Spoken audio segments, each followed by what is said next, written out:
Just missed your opportunity. Sorry about that. Oh, and it looks like there are a lot of folks to welcome. I just skimmed through my registration list. Let's see. Everybody should know we've got our presenters, Klaus and Linda and Len. Welcome Sam and Susan Stearns. We've also got, it looks like a new Jenna Pollock. Welcome.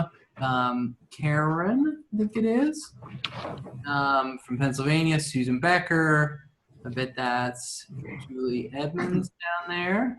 Jenny Hicks and Eve Prophet. Welcome, all of you. And we also have one of our newer members on, Gay Stewart from West Virginia as well.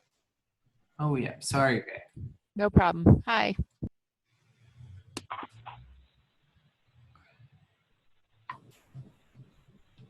Mike, I'm going to go ahead and put up the intro slide. Sounds good. It looks like we have the majority of people on who have registered so far, so that sounds great. I'll just get started in a minute then.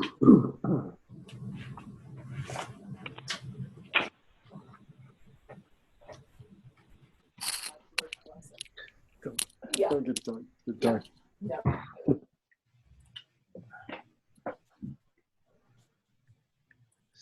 So, Rob, if you don't mind, have you muted folks, or do you mind? I didn't, but I will now, so the mute hammer is falling. Thank you.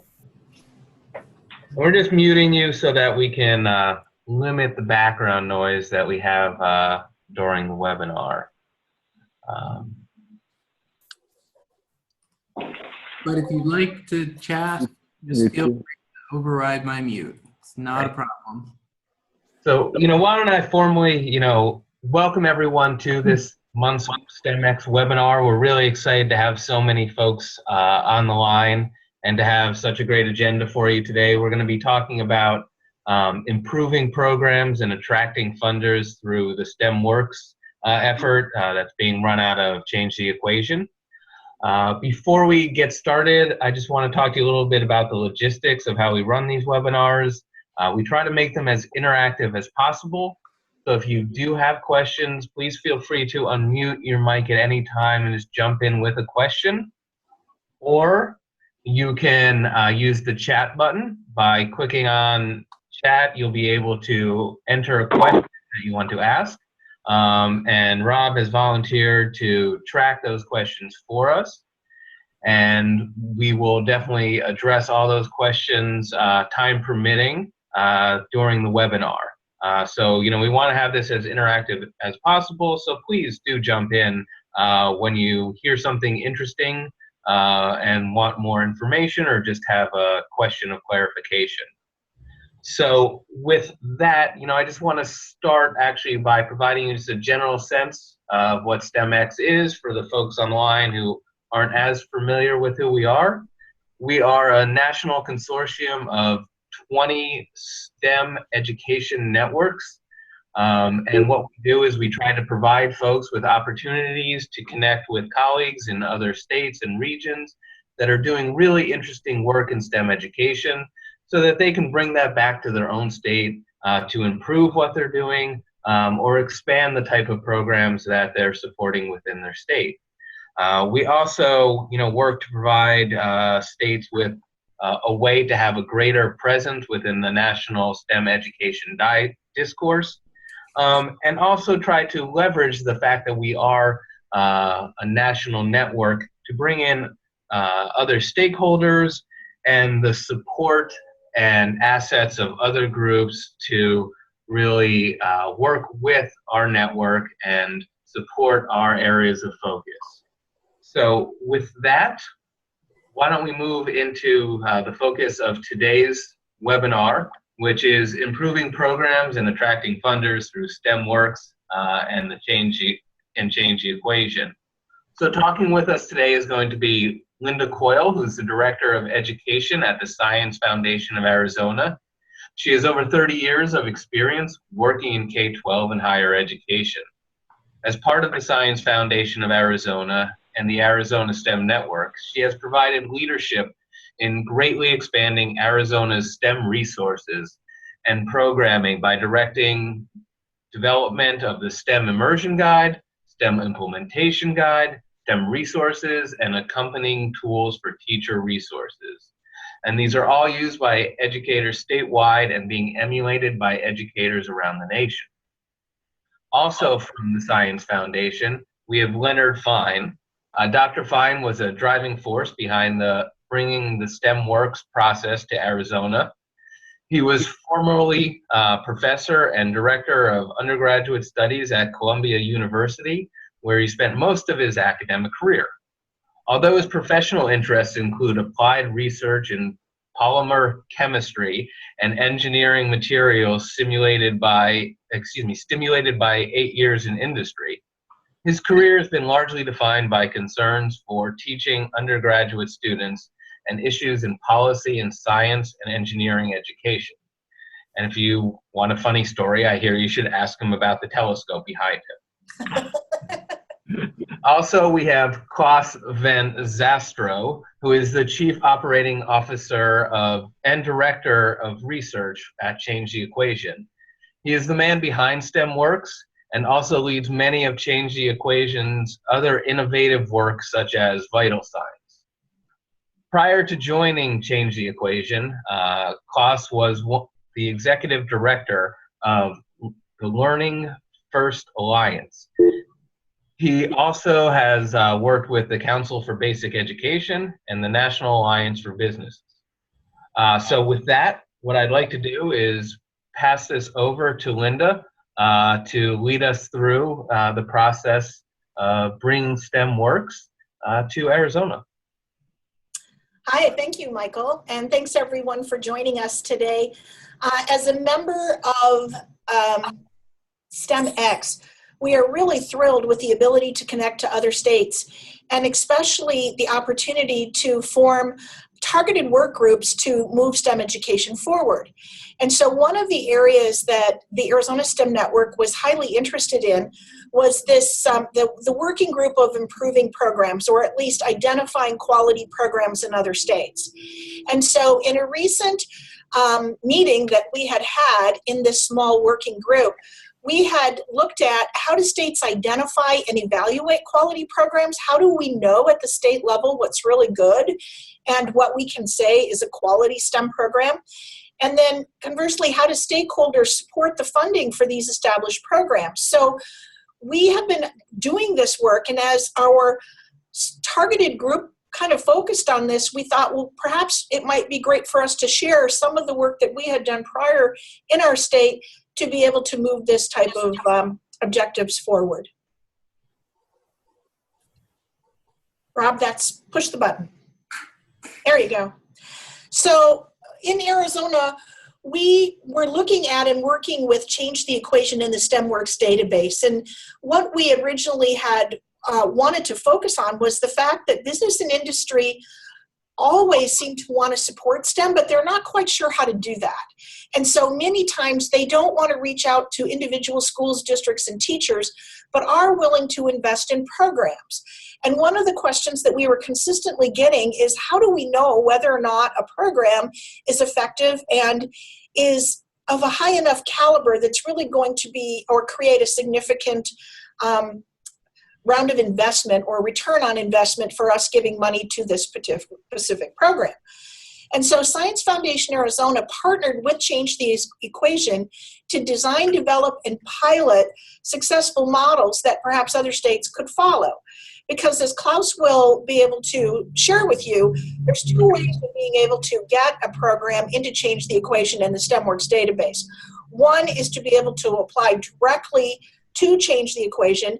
And another model that we found is that if we sponsored a program or an evaluation protocol, much like the STEMWorks database, and we did it specifically in our state, would this help us be more successful with identifying quality programs that are specifically Arizona-centric?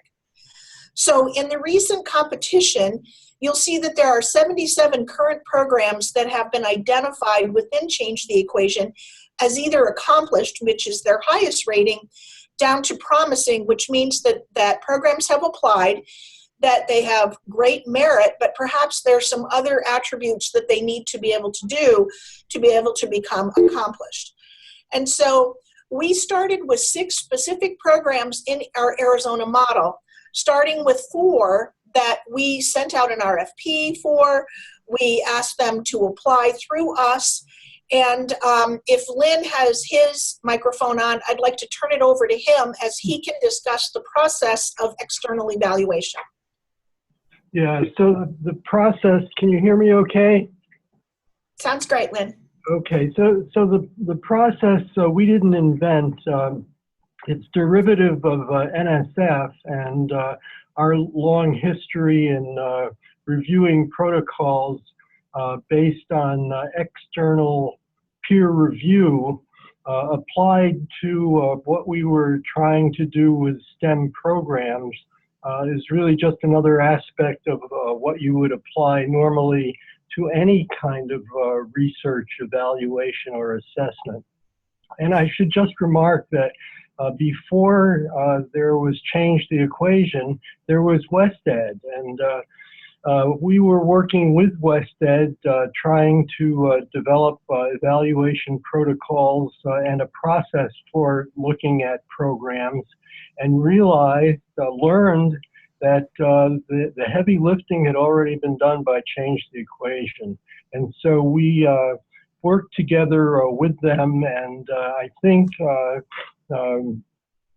without undue respect to Change the Equation and all the work they did, the great contribution, if there is one, that we have made is to bring external peer review and merit to the evaluation and assessment program for evaluation of these STEM programs. The goal was really to bring the people, professionals that we knew from our experience to the process, and to take the process as Change the Equation had developed it and meld those together. And we think we were successful at doing that. We had 2 rounds in which we were able to apply these principles. I think the reviewers were pleased with the outcome. I think Change the Equation was pleased with the outcome. It was a marriage of great convenience. Okay, Rob, can you switch to the next slide, please? So you can see that at the state level, that once these programs are approved, we can always go back and reevaluate. So we actually had some programs that had applied here in Arizona, and they actually didn't make muster. They weren't significant enough for us to be able to include. So our new programs are the ASU Modeling Program, CompuGirls, Teachers in Industry. So we have several other programs that are available to business and industry in Arizona. And that's what we were talking about in this parallel pathways to the database, that you can apply specifically through Change the Equation, or if states want, and you're looking at a way with which to evaluate states specifically in your program. And when I say evaluate, that also means to support, mentor, to kind of move these programs along so that they understand kind of what's good and best practice. This is a great way for doing it. And so Lynn, if you don't have anything more to add, I think we want to turn it over to Klaus and have him explain the process, correct?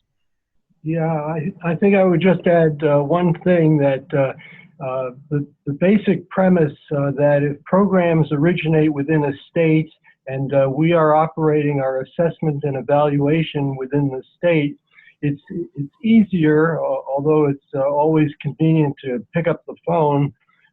We could even go next door or go down the street or go down to, as we always do in Arizona, the university that's south of us, or the one that's in town, or the one that's north of us. We do a lot of driving around Arizona. You might not want to do that, but it does work. There are a lot of values that are added by operating within the state, and hence the state model. Klaus? Thanks very much, Len. And Rob, if you could advance to the next slide. I thought, first of all, I wanted to just reiterate that working with Science Foundation Arizona for us was a watershed because it taught us a lot about how we could improve what we're doing with STEMWorks, how we could turn STEMWorks into more of an improvement tool for programs, and then how it is we could work with other state organizations that were interested in determining what some of the best and most promising programs were in their states, but also determining how to improve those programs that weren't yet reaching the bar. But let me start here, giving a little bit of an overview of STEMWorks. Now, STEMWorks emerged from work that we did at Change the Equation that was driven very much by our board and our membership. They wanted, as Linda mentioned early on in this presentation, they wanted a process by which they could determine what kinds of programs were most likely to reward their effort and their investment. They found that it was very, very difficult to determine that. There were a lot of programs coming down the pipe with making lots of claims for their effectiveness and lots of claims for who they were and what they did that were hard to verify. So what we did is we decided we would work with our members to try to create a process for vetting programs. And our idea in using this is not so much to say that all corporate funding should go to these STEMWorks programs, but to say that some portion and a real and substantial portion should go to these kinds of programs. I mean, obviously, you want always to diversify whatever kind of portfolio you have if you're funding programs or supporting programs in some other way. But we felt that this would give people a sense of things that were more proven and that had done a better job of establishing their effectiveness. And so our aim here was to create a fairly easy to use searchable database where companies could find the programs that were most likely to have an impact and that were that operated in their own areas of priority, whether geographic or thematic. And the process took quite some time, and we really realized that we had to create a very rigorous review process that would be a third-party review process, so it wasn't just us or our members sort of picking favorites, and that it'd have to be as transparent as possible, and that it would have to get as give programs a chance then to review what they've done, to see where they may have fallen short and how they can improve. All of this, however, was based on a set of principles for effectiveness that we put together. And Rob, if you could go to the next slide, please. These are what we called our STEM design principles. That was a term of convenience that kind of stuck. Communications consultants tell us that's not the best term, but we've got it for now. Maybe we'll come up with something better. But about 12 different companies worked with us. They had very experienced CSR professionals working with us. Interestingly, many of these CSR professionals having come themselves out of education and academia, who were very good at bridging that corporate to education divide, if you want to call it that. But we had a set of 6 overarching principles and 4 what we called STEM-specific principles. These overarching principles were first that every program should target a compelling and well-defined need. Second, that they should use a rigorous evaluation to measure and inform their process. Third, that they should ensure that work is sustainable over time. And if you could go to the next slide, please, Rob. The 4th principle was that they should demonstrate replicability and scalability, which is a big priority for a lot of our member companies. So trying to find things that have shown, proven their worth, and then figuring out how to bring those proven programs to new places. 5th, they found high-impact partnerships were very important. And 6th, they should ensure that the program actually has the capacity to meet its stated goals and to address the stated need. We also, in the next slide, Rob, have what I mentioned earlier were the STEM-specific principles. And they include providing challenging and relevant content for the target audience, incorporating and encouraging STEM practices. And here we borrowed very liberally from the National Academy's framework for next generation science standards, which were in development at the time that we put this together. We believed also that programs should inspire interest and engagement in STEM, and that they should address the needs of underrepresented groups. Next slide, please. Now, the way that we did this, I should say, was not to assume that every single program would excel in every single principle, but we felt that programs, to be the kinds of programs we'd want to recommend, should actually hit a critical mass of those principles. And the way that we could make that more operational is we created a rubric to go along with it. We spent a lot of time with our experts and a lot of time also with research on effectiveness to develop this rubric. And then, as Linda mentioned, we too worked with WestEd to validate the rubric, to ensure that it was sound, that it was based in research, and that it was actually usable. And WestEd and we worked together to create a process for programs to apply to STEMWorks and for reviewers, third-party reviewers, to review those applications. The process is really quite simple, in the sense that it's not a complicated process. It's a very time-consuming process, though, for programs. What it meant here is that what the programs had to do is they have to rate themselves first. Are they accomplished, developing, or undeveloped in any principle? They have to explain their self-ratings, and then they have to provide very specific evidence to support it. And this is something that programs attempt to do, but very often programs fall down on the evidence piece. Very often they assert, but they don't prove. And in fact, overall, we found that about a bit less than 30% of programs applying to STEMWorks actually are deemed either promising or accomplished. And that is through WestEd's third-party review. We at Change the Equation cannot influence those reviews and their outcomes, in part because we just wanted to make sure that this was a very as objective a process as possible. So that's a quick thumbnail sketch of STEMWorks. And I did see a chat question come through that I can maybe answer in a minute. Or actually, perhaps I should answer it now. What do you think, Mike? It's about scalable. It's from scalable and high-impact partnerships are highly desired but very difficult to achieve. Yeah. So can I expand on the thinking? How has this been accomplished? How could it be applied to rural and urban areas, please? Yeah, it'd be great to have a little bit more background. I don't know if you have particular examples of programs within the database that exemplify that criteria. Yes. I should add they're scalable and then they're scalable, right? That we've got replicability and scalability as a principle. And I think you can do fairly well applying to that if you show that you've created some kind of replicable model. And replicable doesn't necessarily mean widely scalable. So we do have programs in STEMWorks, some of them in Arizona, for example, the Navajo, I'm trying to remember the title of the program, the Hopi Astronomy Program. You'll have to forgive me that I'm blanking on the title. But they are very local, yet they made it into STEMWorks because they showed that they had some degree of replicability, and you don't have to nail every one of those principles to make it in. So we do allow for some diversity in that way. And I see your follow-up question that's saying that wearing your formal federal hat and being on nonprofit boards, gathering evidence, paying for research required is expensive, and who's paying for the research? That's a very good question, and it's very true. It is expensive. One of the things that's also true here is that you can get into STEMWorks without having had a $5 million research project. You can still get in if you're only what we would call developing in evaluation, which can be setting a much lower bar. The question of who's paying research is a very challenging one generally, because a lot of funders want to pay for product, they don't want to pay for research and development.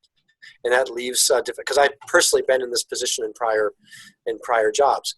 Where do you get the money for research? Well, it is a challenge, but there are programs, even smaller programs that are in STEMWorks that have made data gathering a priority. And even when they don't knock it out of the park on evaluation, they at least get to developing. We do find, however, there are lots of programs that have simply no evaluation program whatsoever, or no credible one that they can present. So we do try to, leaven STEMWorks with reality. And even so, as I said, more than 7 in 10 applicants don't make it in. We never, ever divulge who has applied and not made it in, because we don't want STEMWorks ever to be a mark of shame. And I think, that's an important caveat to put out there too. It's the fact that programs don't make it into STEMWorks doesn't mean they're not high quality or not scalable. You know, it sounds like often the problem is it's difficult for them to come or to identify the needed evidence for those criteria. That is true, but I think it's good for programs to have evidence. You know, we've encountered some programs that are very high profile and have gotten a lot of attention. And when we ask them quite simple questions about, you know, what about your, you know, strategic plan, your evaluation plan, things like that, they have nothing. You know, and you see that they're making big claims about impact, and you scratch the surface and you realize these claims are highly suspect. And that's one of the reasons why companies in our membership asked us to do this, because they did want to separate some of the claims from the reality. So it's also true that there are quite a few programs out there that frankly could do a good deal more to reach these principles. And it's not just a question of them not writing a good application. And Klaus, I might want to add that for many programs, having the rubric to be able to go through to kind of self-evaluate where they are was extremely helpful to them, because they found that there were some areas that they had focused on that they were highly successful in, and other areas that they were not. And so it provided them with a really good microscope to be able to examine what it was they were doing. Yeah, and that's been our experience as well. That's what we aim to do. And so if we get to this slide here, helping states scale excellence, it really was science. Oh, I'm sorry. Yes, that same slide. It was Science Foundation Arizona, which I think by accident ended up at the sort of back of this visual stack you have here. I meant to have it at the front, so that was a PowerPoint error. It was a conversation with Science Foundation Arizona that really led to this. And it was the conversation with Science Foundation Arizona that prompted us to develop what we called promising set of programs. Those programs that looked like, wow, that was very well done, looked like there were very strong strategies we could use then to improve them. So programs that are promising in the database have about 3 years to become developed, because you can't be promising forever. But they basically have to hit a somewhat lower bar in certain areas. They don't, for example, have to have any evaluation yet. They might not have developed partnerships. They still might be struggling a bit on capacity, but they've got a very strong defined need, a set of goals, and a strong set of content or practices to get them there. That was Science Foundation Arizona, that their innovation that we gladly embraced. And working with Science Foundation Arizona, what we essentially did is we and WestEd trained their reviewers in the process. We undertook what we called inter-rater reliability work to ensure that the standards would be consistently applied, and then gave some technical assistance. But Science Foundation Arizona has some of the best reviewers in the business, who did a fantastic job of selecting programs. And it was, from our point of view, a very successful partnership. And we were very pleased, because we like to see states embrace this and sort of make it their own. Other states we've worked with include the they call STEM Colorado. Really, it's the Colorado Education Initiative and some other part, like the Colorado Technology Association, and some other partners that have undertaken a very similar process to identify programs in Colorado. And then they were in turn able to put some money together to give to those programs. We again trained their reviewers. We went through very similar processes with Arizona. And what Colorado did is they took some of the money that they raised and they gave it actually to programs that did not make it into STEMWorks. And that was so those programs could have development grants to improve themselves. And then they gave the balance, so, the majority of the money, to programs that did make it into STEMWorks to help them scale throughout the state. And then another state we've worked with is Iowa, the Iowa Governor STEM Advisory Council. And Iowa is in the enviable position of having about $3 million, $3.2 million in a state line item to support scaling of programs. And so they use STEMWorks, and then they supplement it with a set of Iowa-specific questions that they think are important to scaling in Iowa. And we trained their reviewers again, and their reviewers reviewed programs for STEMWorks, And then programs that make it into STEMWorks, they review on that additional set of questions to determine whether they should receive the Iowa funding. And that Iowa funding, a relatively modest line item of just over $3 million, helped them reach more than 110,000 students in Iowa with these highly rated programs. That's about just more than 1 in 5 students in the state.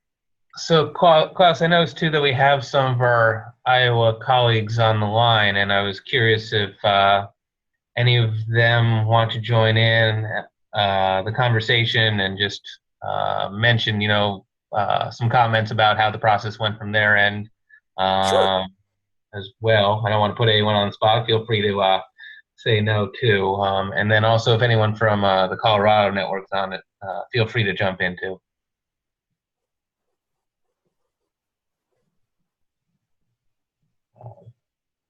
All right, so we'll keep going, and they can jump in if when they have the chance. Okay. Well, I welcome what they would say, and also if anyone's interested, you should go ahead and contact them yourselves as well to talk about them. We've learned a lot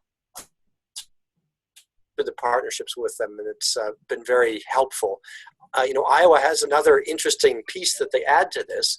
First, they determine what programs are effective through STEMWorks and through their additional questions. They identify the programs that are eligible for the funding, and then they get what they call the educator side. So it could be communities or schools and educators who apply to have those programs in their communities or their schools. So it's a very nice model, I think, of marrying the programs that are chosen for their effectiveness on the one hand, and the sites that have proven that they are ready to implement those programs on the other. So it's a sort of two-stage process that I think is a wonderful model. So we've been very pleased to work with all of these programs, all of these groups. They're very innovative in how they do it. We're currently starting work with several other states. I don't want to elaborate too much until that's a bit farther along, just because I haven't asked their permission. But it's something that we learn a lot from, and we really are pleased to do. So if you can move to the next slide, please. This is a question of what the state partners actually receive. As I've mentioned, they receive training for their reviewers. Now, they have to choose the reviewers, but we and WestEd will train those reviewers in the process through a set of webinars and conference calls. They receive a tailored back end, you can call it. So it's like a back end where anyone from their state can apply online to be recognized in STEMWorks, and we'll tailor it to their own needs. So for example, with Iowa, we added the Iowa-specific questions to that back end. They also receive a tailored back end for reviewers. So reviewers can go into this back end and use that as sort of the review platform for them to enter their reviews. And then they receive technical assistance from us on all of these issues and from WestEd to make it all work. We have asked states for a small sum of money, usually in the $5,000 to $7,000 range, which is considerably less than what it costs us. But the reason for that is, first of all, we were not going to charge anyone full freight because it's our mission to get programs like this more widely disseminated and recognized. And so this is very mission critical for us. We get a small sum, but that's all we charge for it. And again, I invite any of the state partners to opine about that as well. Could you go to the next slide, please?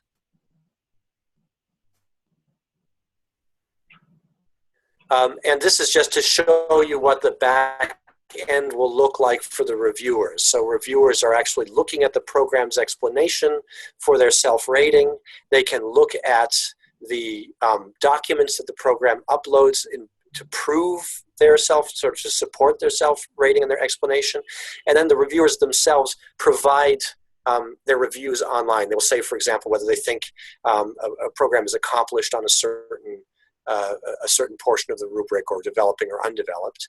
And then we generally have 2 to 3 reviewers per program, because one generally is not enough. Next slide, please. So now this of course, state partners who work with us also have to come to the table with some commitments. And that means, I think, first and foremost of this is reviewers who can dedicate time to program reviews. And it can really take about 2 hours per program. So if you have a lot of programs applying, this is a substantial but not unheard of time commitment for reviewers. I mean, I've reviewed things for NSF and for some other groups. I know it's in line with what you get for those kinds of reviews. But states also have to bring someone who coordinates the reviewers on their end. You need someone really in the state who is able to ensure that the trains are all running, that everyone's ducks are in a row, and that we're not dropping balls. That's something very hard for Change the Equation to do from here.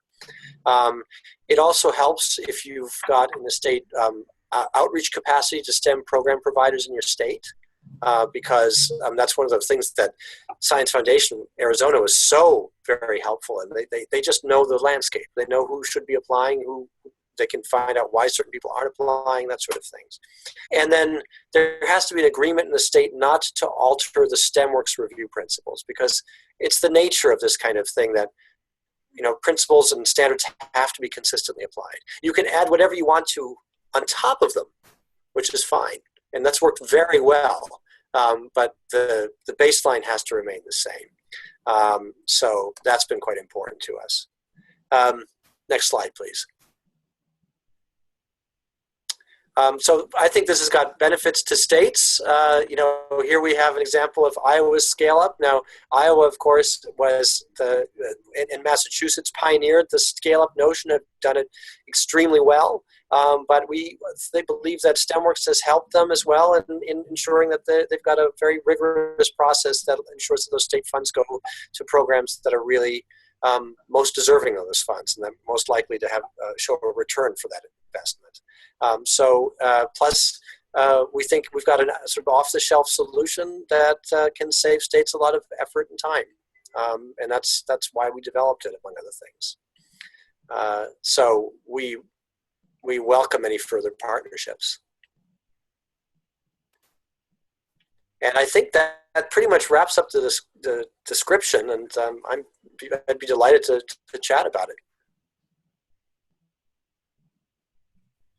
Thanks so much, Klaus and Linda and Len, for giving us that fantastic overview.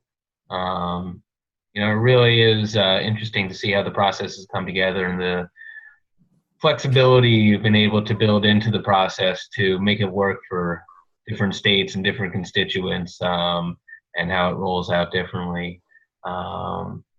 If there are questions, please definitely join in. One of the things I was curious about, from the folks who are on the line who have used this in your state, what you've seen as, the benefits from, being part of STEMWorks to the programs that have, been submitted through the process.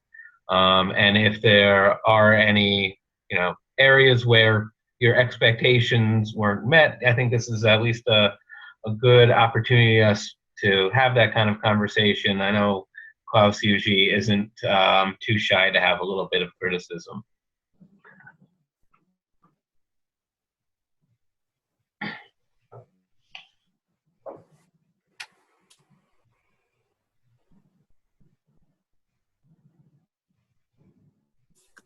Well, Anne, I'm not sure if you have any thoughts from your end about how it's played out in Idaho, or Angela, how you see it playing out going forward as well. How the state seems to be using it, or how you feel it'll play out going forward.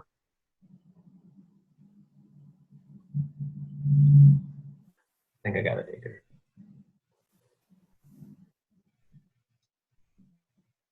Can you hear me? This is Angela. Sounds good. Well, so I think in Idaho, we are certainly looking at these variety of models that Klaus has been talking about, trying to determine, if the Iowa, Arizona, Colorado models would actually work for us.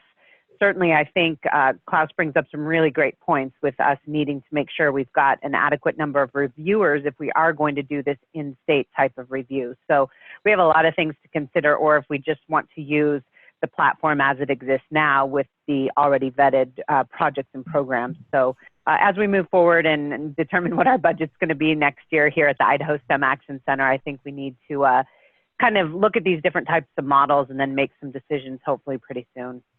Thank you. And so do you have a sense of how many reviewers, you know, per, you know, depending on how big a state is applying for this, it really takes to do the reviews in a systematic, efficient way? Well, it does depend. Now, and I'll invite also the partners to talk about this. I believe Science Foundation Arizona, you had 5 or 6, I think it might have been 6 reviewers who were looking at somewhere in the neighborhood of 25 proposals. So that would have made it about, you know, and when you understand that every proposal is going to have 2 reviewers, they had a fairly substantial load. And correct me if I'm wrong, but I think that they get paid a stipend. Is that right? Yeah, Klaus, you are right. The nature of the selection process for the reviewers is, in a way, very personal, at the same time professional. It's based on who we know of long experience and recognizing the need to have respected reviewers and at the same time have a review process that's responsible and recognizably so is very important. Also, you know, not to beat the dead horse about what constitutes a professional, professionals get paid. And we felt strongly that the process should reflect that. Although some of our reviewers rejected payment of stipends for professional reasons, I think everybody agreed that it is an important option that a reviewer needs to have. Now, that said, in Iowa, and I believe also in Colorado, the reviewers are all volunteer. And they had more of them. So no single reviewer had quite as heavy a load. And that's just sort of how they'd established it. And it was through the network of various universities and other kinds of professional associations that they were able to get volunteer reviewers. So that is also a model that's worked quite well. But it is a different model, and sometimes, you know, it depends on the networks within the state and the extent to which they can find reviewers. Yeah, Klaus, just to round out this question about the reviewers, on occasion where we felt we needed expert opinion that was specific to a particular proposal, we went and invited those opinions from people that we thought were experts. So on occasion, we would bring in a second opinion, so to speak. And I also think it's interesting to note, correct me if I'm wrong, Lynn, but all of our reviewers were from outside of the state of Arizona. Yes, and we felt that was important, that the reviewers be extramural and to make sure that there were no conflicts of interest, or to the extent that we could limit conflicts of interest. That seemed to be the thing we should do, and we knew enough people and were able to do that. And in other states, the reviewers were all in-state, and they would do things like sign conflict of interest forms, you know, to certify that they had no particular interest in the program they were reviewing. So that has also varied by state. You know, it changed the equation. As I said, WestEd has its team of reviewers who review programs that that get submitted at the national level. Great, that's really helpful. I saw a few other people kind of clicking themselves off mute for a second and maybe trying to jump in. Is there someone else that had a question or comment they wanted to get in?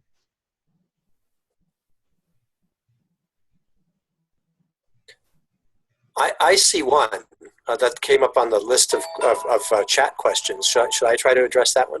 Please do. and it was from, and you'll have to forgive me that I don't always know what there's like an email tag rather than a name, so I don't know exactly who asked it. But the question is, what is the first step in becoming a STEMWorks state? And the answer to that is give me a call or drop me an email. We can talk about it. I think the partners we've had so far can attest to the fact that we're quite flexible in how it would work and in timelines and things like that. Really, the only thing we insist on are the standards and the review protocols so that we don't begin to create inconsistencies in how the standards are applied through the reviews. But otherwise, when it comes to timeline, when it comes to many of the other items, we're really quite flexible. And like how you want to start it, whether it's just a discussion and what we've generally done with states to sign a memorandum of understanding. Once we decide that we're actually going to pursue it, but the MOU is really quite simple, and we haven't encountered any challenges. Awesome. And that was from our colleague Julie Edmonds in DC here. Okay. And I see that Susan Becker also asked the question, how did Arizona select their reviewers? Are they selected for a defined period of time by discipline, i.e. what criteria were used? So how did you have kind of the right set of expertise, or know you had the right set of expertise, I guess? So as I mentioned earlier, to the extent that one draws on one's personal experiences, we've been able to reach out to universities and institutions. We keep our reviewers personally in confidence, but we do let people who are in the competition know institutionally where our reviewers come from. We think that's important. So institutions might be like the Exploratorium in San Francisco, which has a high degree of visibility and credibility. The education schools at UCSD or SUNY in the New York system, or I'm from New York, and I try to draw on the experiences I've had over time in selecting reviewers. So we've got a small pot full of people that when I call, they are quick to hide out for wanting to avoid the service or wanting to not avoid service. So we've been very successful and very fortunate to have good reviewers. It's really helpful. Michael, I wanted to add a comment that we had discussed yesterday or Monday, when we were going through this, is the topic of what's in it for the programs. I mean, why would they go through this process to be able to apply to become a part of STEMWorks, and what's in it for them? And we can speak specifically for Arizona because unlike the states of Iowa, where they have legislative funding to be able to support them into schools, one thing we've been able to do, since we don't have that luxury, is we have been able to put together breakfasts, award situations where we've been able to bring our STEMWorks groups together, invite potential funders from around the state. Klaus has flown out. We've tried to include other partners that we have, including 100K and 10, and other services where we've tried to put together an opportunity where potential funders from around the state, large businesses, organizations, can then look at these different programs that have been fully vetted and to know that these opportunities are out there. So it's an avenue for communication. And then even though some of the individual programs can't reach out individually, they use their participation in STEMWorks kind of to leverage other funding opportunities, whether that's either through NSF, Department of Defense, or other grants by saying, we've already been approved, we have this statistics or research behind us, this level of approval behind us. That's great. So it sounds like it's been a win-win from your standpoint in helping programs understand what they need to do better, and also for the state to understand where they really have strong and scalable efforts out there. And, right. And I will add that not every STEMWorks program has seen a financial reward from being in STEMWorks yet, but a good number have. And some of them have actually moved pretty far. One of the realities is in states where you don't have funding, where there might be fewer STEM funders around, not too many. Very often it's those programs that know how best to use the designation who've done really well. And we have some programs who use it very thoughtfully and even aggressively, sounds negative, but energetically. Had some programs that don't. And those that don't use it as energetically might have a steeper hill to climb. The equation tries, we create situations where we're constantly telling member companies, others, look at this program, look at that program, it's in your backyard, it does this, it seems to meet your priorities. And we've gotten some real traction that way. But programs themselves sort of have to help us out with it too.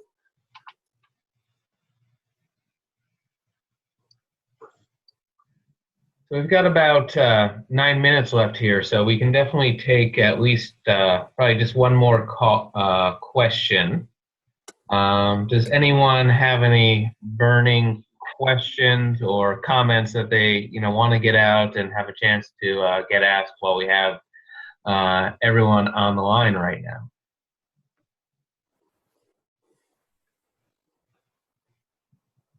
Well, Michael, I have a question. As a part of our group, our work group, we had put out the idea, and when we were in our discussions, that if we were going to look at and evaluate programs to be able to include in STEMx and then across our websites, what process would we use? And so we kind of today have focused on STEMWorks, but are there other vetting processes out there that the states have used to evaluate the programs that they currently have on their websites? What else is out there? So I'll look to the other folks on the line to see if they have gone through a process or thought about using a process that's out there or developed something in-house. Yeah, to our partners, when you put something on your website, how do you know it's any good? Have you done any vetting? What processes do you use?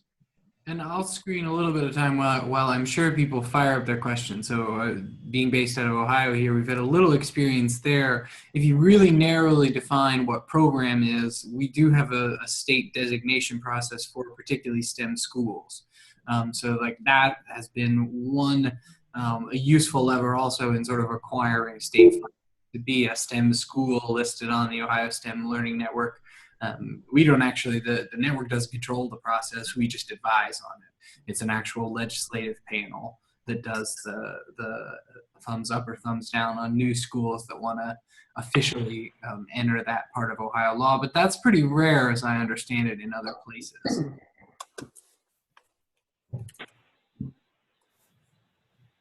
Yeah, Rob, listening to this, it's been certainly interesting and informative. But here in North Carolina, our process focuses on and at the school level. We don't try to evaluate programs as such. We look for characteristics and attributes of performance at the individual school based on a pretty extensive rubric that we've designed that describes what good looks like, what STEM looks like. And then you also need to remember, those of you that don't know, we think of STEM a little differently than maybe some others in that we look at the acronym as strategies that engage minds. So if you keep that in context and then design a tool that evaluates whether or not schools are performing within that context, it takes on a little different nature than that West Ed has designed. And we're familiar with the West Ed work too. As a matter of fact, through our I3 project that we had with the Smithsonian. West Ed was pretty deeply involved in some of our evaluative tools there. So, you know, my thought and advice would be that if you're looking for an evaluative tool to decide what goes on your portal or your website, that's one endeavor. Looking at whether or not there's a relationship to improving instruction and making sure that schools behave the way they should may be a separate endeavor. Not totally different, but focused in a different way. So, you know, we're getting ready to do something with ncstemcenter.org. If you haven't looked at that, whoever's on the line, ncstemcenter.org. That will become public soon. That's going to make it even more powerful than it already is. We hope that all STEMx partners will use it any way they see fit. So this is Regina. I started off with a couple of questions, just kind of wearing my former Fed hat. I remember when the Office of Management and Budget was requiring everybody to gather evidence, and they would always write back to us and say, you know, this costs so much money, we don't know how to do it. Where do we start? And, you know, there are a lot of organizations that are sophisticated and yet they don't do it. I think until like grantors start helping like people meet some of the requirements that you mentioned, because it's all good and it's all laudable, but I think a lot of nonprofits need a little bit of nudging in that direction, and it needs to come from the grantor, because certainly I think one of the biggest complaints I have, and I know many others have it in education, is that we've all these different school districts and all these different projects, so anything that's replicable and highly scalable and that you could do in rural and urban schools is something that everybody wants to replicate. And so I applaud the effort that you guys have put into it so much. I just wonder what else can be done in order to have more people engage in it. And certainly doing it at the state level and having state buy-in is such a great step, Claus. So just wonder how we can all get together and sort of nudge everybody else into not just, you know, have everybody in the pool, but to make sure that their projects, their programs are replicable. So anyway, that's just an aside, and just something I always have it going on in my head, because I just remember OMB has tried to get organizations there. Linda certainly knows this from her tenure in administrations, and how do you get them there and then give them some of the tools to get them there? So those are all the things that are like rattling around in my head. Well, there's one bit of good news, and I think that's that the funding community is beginning to move a little bit. You know, and I think the Ford Foundation came out with a very brave statement that they're not only going to fund specific project work and not only going to fund basically for the outcomes. They're funding evaluation. They're funding general support. They're funding the kinds of things that build the capacity of programs to do that, make them strong. Because for the longest time, programs saw that as some kind of like wasteful overhead, which was preposterous. Because, you know, I was a nonprofit like that, and I was gnashing my teeth because I was thinking, well, who's going to fund us to do this important stuff we have to do? You know, it's like they wanted to fund us to be someone we weren't yet. And so I do think that ball has started to roll. So that's encouraging. As for states, one of the things that we're interested in is the states that are able to make the case. You know, so when I was in Arizona, for example, with Len and Linda, I came with a big, thick deck of research on Arizona STEM, you know, on outcomes, on workforce and things like that, to make the case that, well, you know, the state could invest some more here, because the private funders in the state had already invested and were really investing through tough times. So this was, I don't know that it necessarily has borne fruit yet in Arizona, but of course there are other states that are beginning to follow the Iowa model, and that's encouraging. We think it's encouraging too, because, you know, companies have been stepping up. Our member companies have been stepping up in ways that are really impressive. But even they have only so much money. You know, if we're really talking scale, that gets exhausted. Mm-hmm. Yeah, there's a vicious cycle. And scale has to happen through public-private partnership. Yeah. Well, listen, this has been amazingly fascinating and informative. Unfortunately, we've hit the 5 o'clock mark. And so we're going to have to kind of close out the webinar here. But what I'd like to do is encourage everyone to continue to connect on this issue through our working groups, through the follow-up that we'll send you, that will have information about next month's webinar, along with what we talked about today. And so there'll be more information from us on this side. And I'd just like to thank Klaus, Len, and Linda for doing such a great job in providing us the overview. And thanks to everyone for sticking with us for the hour and asking such engaging questions of our presenters and our general audience. So I want to wish everyone a good day, and we will hopefully see you next month on this webinar as well. All right. Bye, everyone. Goodbye. Thanks, Mike. Bye all. Bye all.